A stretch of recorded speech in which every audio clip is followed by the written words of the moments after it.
YouTube, Instagram, Facebook അങ്ങനെയുള്ള social media full ഇപ്പോൾ 2 ദിവസമായിട്ട് കങ്കുവാണ് തരംഗ. ഒരൊറ്റ ആൾ പോലും നല്ല അഭിപ്രായം പറഞ്ഞിട്ടില്ല. പക്ഷേ കമൻറ്റ് ബോക്സ് അങ്ങനെയല്ല. കമൻറ്റ് ബോക്സ് ഒരു യുദ്ധഭൂമിയായിട്ട് മാറിയിരിക്കുകയാണ്. അതായത് സൂര്യ ഫാൻസുകാർ വന്ന് പറയുകയാണ് എന്തുകൊണ്ടും ഗോട്ടിനേക്കാൾ ബെറ്ററാണ് കങ്കുവ. പക്ഷേ വിജയ് ഫാൻസുകാരെ സമ്മതിച്ചു കൊടുക്കുമോ? നീ പോയി എന്ത് കാണും, ഗോട്ട് കാണണ്ട. അപ്പോൾ എനിക്ക് മനസ്സിലാവും ഏതാണ് ബെറ്റർ. ഗോട്ടാണ് ബെറ്റർ എന്നാണ് അവർ പറയുന്നത്. എന്തായാലും ഏതാണ് ബെറ്റർ എന്ന് നമുക്കൊന്ന് ജസ്റ്റ് ഒന്ന് നോക്കാം.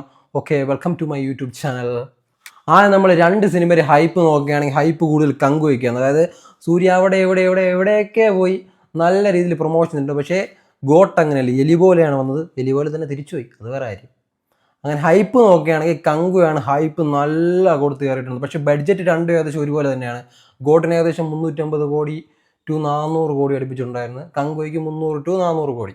സിനിമയുടെ മേക്കിംഗ് VFX എന്തുകൊണ്ടും രണ്ടും തോൽവിയാണ്. രണ്ടും ബിലോ ആവറേജ്. എടുത്ത് പറയാൻ വേണ്ടി ഒന്നുമില്ല. പിന്നെ ഈ 2 സിനിമയും കമ്പയർ ചെയ്യുമ്പോൾ ഏതാണ് ഓഡിയൻസിനെ തൃപ്തിപ്പെടുത്തിയെന്ന് ചോദിച്ചാൽ ഗോട്ടായിരിക്കും. കാരണം എന്ന് വെച്ചാൽ ഏകദേശം 2 പാട്ടുണ്ട്. ഓഡിയൻസിന് പുറത്ത് 2 ഡാൻസ് അങ്ങനെ കളിക്കാം. പുറത്തല്ല, സ്ക്രീനിൻ്റെ ഫ്രണ്ടിൽ പോയി. അതുകഴിഞ്ഞിട്ട് ഇടയ്ക്കിടയ്ക്ക് 2-3 കോമഡി ഉണ്ടായിരുന്നു, അതും കുഴപ്പമില്ലായിരുന്നു. പിന്നെ മെട്രോയ്ക്കകത്തൊരു ഫൈറ്റ് ഉണ്ടായിരുന്നു, അതും വലിയ കുഴപ്പമില്ലായിരുന്നു, നൈസായിരുന്നു. ബാക്കി ക്ലൈമാക്സിലൊക്കെ ഒരുപാട് വിജയം, 10-30 വിജയം. ഇതൊക്കെ എവിടെ നിന്നാണ് വന്നതെന്ന് ഒരു പിടിയുമില്ല.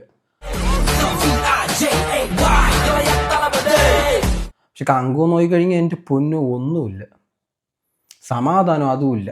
ഗോട്ടാണെങ്കിൽ നമുക്ക് ഇഷ്ടപ്പെട്ടില്ലെങ്കിൽ കിടന്ന് ഉറങ്ങിയെങ്കിലും ചെയ്യാം. കങ്കു അത് പറ്റൂല. ഉറങ്ങാൻ കിടന്ന് വിളിക്കും. സൂര്യ കിടന്ന് അലറി വിളിക്കും, ചുമ്മാ വിളിക്കും.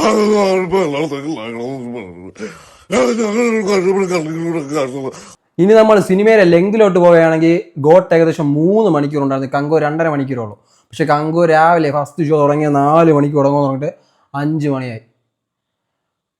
രണ്ടും പടക്കമാണ്. എന്നാലും ഗോട്ട് സമയത്തിന് പൊട്ടി, കങ്കു 1 മണിക്കൂർ കഴിഞ്ഞാണ് പൊട്ടിയത്. പക്ഷേ ആഘാതം കൂടുതലായിരുന്നു. ഇവിടം കൊണ്ട് തീരണില്ല. ശിവാണ ഇതേപോലത്തെ 5 സ്ക്രിപ്റ്റാണ് തയ്യാറാക്കി വെച്ചിട്ടുള്ളത് എന്നാണ് പറഞ്ഞിട്ടുള്ളത്. 5 എണ്ണം. മിണ്ടാതിരിക്കാം, കുറച്ച് കഴിയുമ്പോൾ പോവുമായിരിക്കും. കങ്കു 2 അടുത്ത വർഷം ഷൂട്ടിംഗ് തുടങ്ങുന്നതാണ് പറയുന്നത്. അതൊക്കെ നമ്മൾ തന്നെ കാണണം. അതിൽ റോബിൻ എന്തായാലും കാണും എന്നാണ് എൻ്റെ ഒരു വിശ്വാസം. കാരണം അലറിലത്ര പോരാന്നാണ് ശിവാണ പറഞ്ഞിട്ടുള്ളത്. ഇനി വിജയ് ആണോ സൂര്യ ആണോ സിനിമയ്ക്ക് വേണ്ടി ഏറ്റവും കൂടുതൽ കഷ്ടപ്പെട്ടിട്ടുള്ളതെന്ന് ചോദിച്ചാൽ സൂര്യ. കൺഫേം നല്ല രീതിയിൽ കഷ്ടപ്പെട്ടിട്ടുണ്ട്, ബോഡിയൊക്കെ സെറ്റ് ആക്കിയിട്ടുണ്ട്.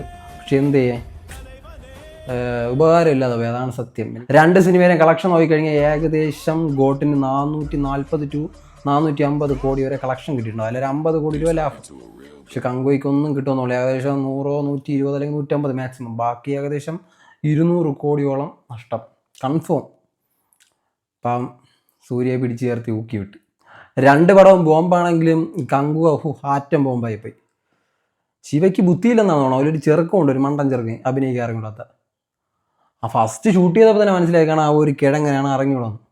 അവനെ മാറ്റിക്കൂടി, അവനാണ് ഇതിലും മെയിൻ റോളാണ്.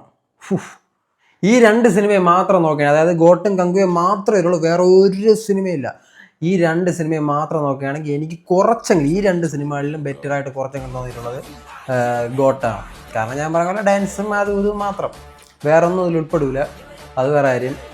എന്തായാലും നിങ്ങൾക്ക് ഇഷ്ടപ്പെട്ടത് ഏതാണെന്ന് കമൻറ്റിൽ പറഞ്ഞാൽ മതി. Okay, by.